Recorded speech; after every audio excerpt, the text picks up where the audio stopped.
시장에서 50bp나 베팅을 급격하게 확대하는 분위기입니다. 증시에서는 아예 이거를 기정사실화하는 것 같은 움직임도 보이고 있는데요. 지금 페드와치 보시면 9월 확률이 50bp 인하가 45%, 25bp 인하가 55%로 촘촘해졌습니다. 한때는 이 둘 간 격차가 2%포인트에 불과한 51대 49가 찍힐 정도로 완전히 예측이 촘촘해진 걸 볼 수 있습니다. 증시를 보면 좀 더 확신의 랠리가 짙어지고 있는데요.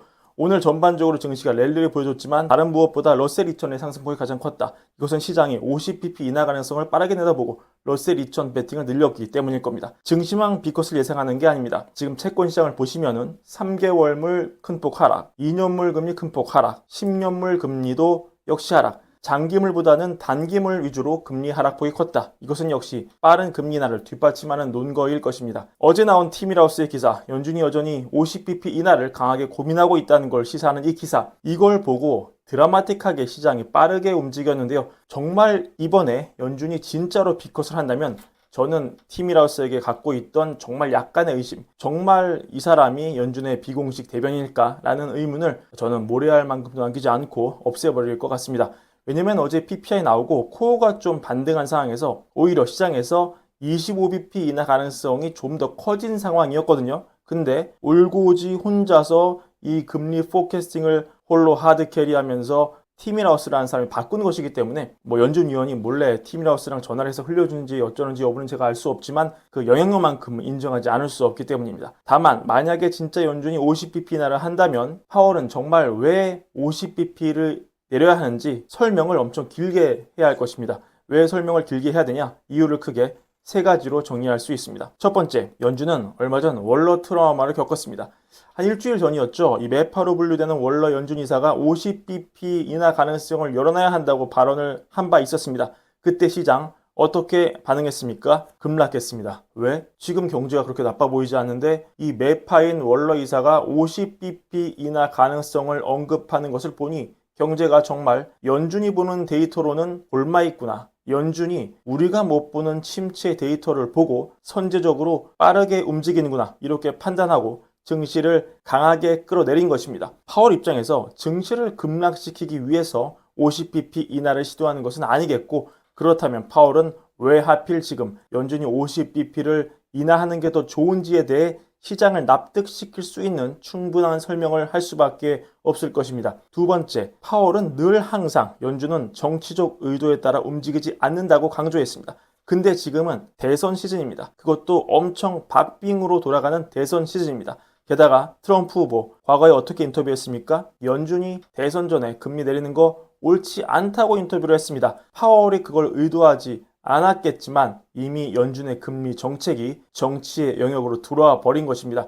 그렇다면 파월이 25bp도 아니고 50bp를 한 번에 내려버린다는 결정을 한다면 시장은 당연히 그 의도를 의심할 것입니다. 파월은 이게 정치적인 의도가 아니라는 것을 말하기 위해 또 엄청나게 긴 설명을 추가할 수밖에 없을 겁니다. 세 번째, 50bp를 내리기에는 경제가 너무 좋아 보인다는 겁니다. 얼마 전 CPI, PPI 전부 헤드라인 좋았습니다만 실제 경제에 좀 더 영향 미치는 코어 기준으로는 다 예상치를 소폭 뛰어넘으면서 물가가 연준의 예상대로 완벽하게 잡히지 않았다는 것을 보여줬습니다. 게다가 바로 전분기인 2분기 미국 GDP는 3% 성장을 보였고 GDP 나우로 본 3분기 예상치 역시 2.5%로 매우 높습니다. 이런 상황에서 50bp를 내린다는 것은 시장 일각의 인식, 즉 연준이 사실 7월에 내렸어야 됐고 이번에 9월에 50bp를 내리는 것은 지난번에 못 내린 것까지 묻고 더블로 가는 거다. 즉 연준 실기론을 인정하는 것으로 비춰질 수 있습니다. 파월 입장에서 당연히 시장이 이렇게 받아들이는 건 싫을 것이고 따라서 파월의 발언은 더 길어질 수밖에 없습니다. 그렇다면 만약에 파월이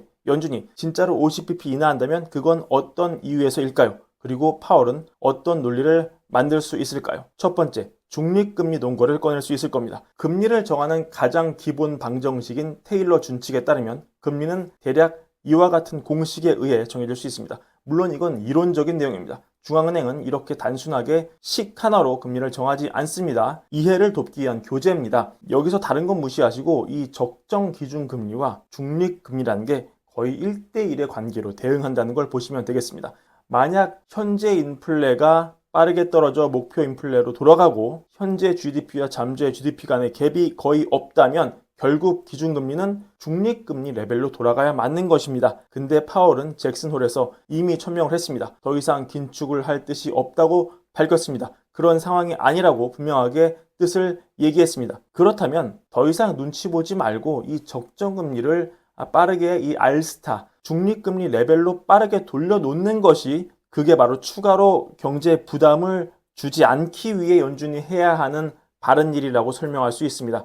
즉 어떤 25bp, 50bp라는 상대적인 개념으로 혼란스럽게 말하기보다는 그냥 우리가 가야 할 지향점이 여기 있으니까 이 중립금리라는 적정 레벨을 찍어놓고 그리로 빠르게 가는 게 더 나은 선택이다. 이렇게 이론적 세팅을 하는 겁니다. 두 번째, 파월은 분명 노동의 약화를 예로 들 것입니다. 이번 논팜 페이롤 숫자를 봐도 시장은 4.3에서 4.2로 떨어진 실업률보다는 어디에 더 주목을 했습니까?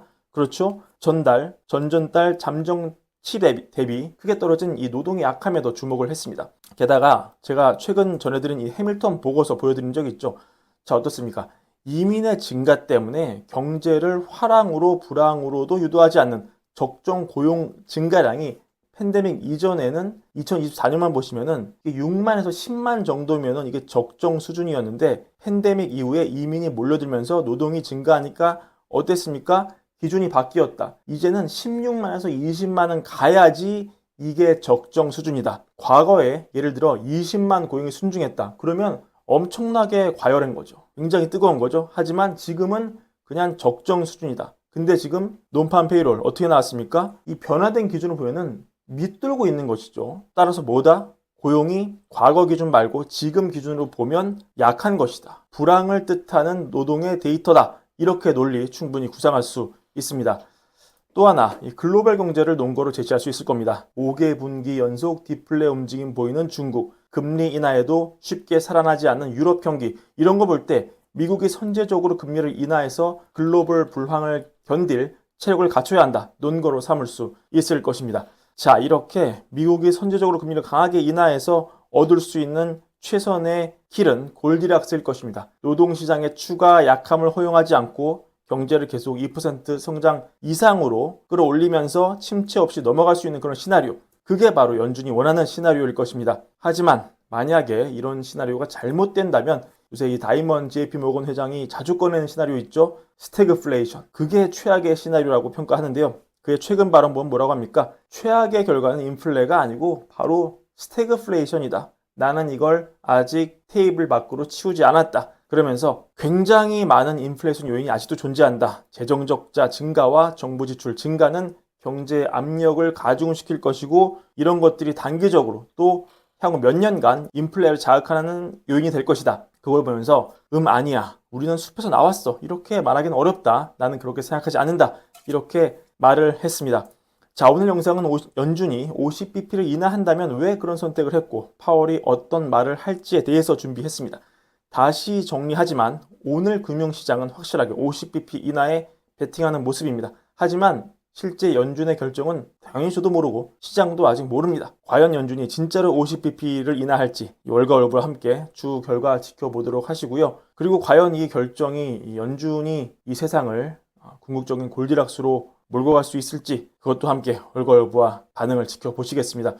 솔직한 심정으로는 정말 가장 경제가 충격받지 않고 가장 많은 분들이 힘들어하지 않는 이 골디락스의 시나리오가 왔으면 좋겠다는 게 뭐 기자나 어떤 유튜브 방송 이런 걸 다 떠나서 그냥 대한민국 국적의 개인 홍장원으로의 바람이긴 합니다. 오늘 준비한 영상 이것으로 마무리하고요. 월가월부 구독과 좋아요도 함께 부탁드립니다. 감사합니다.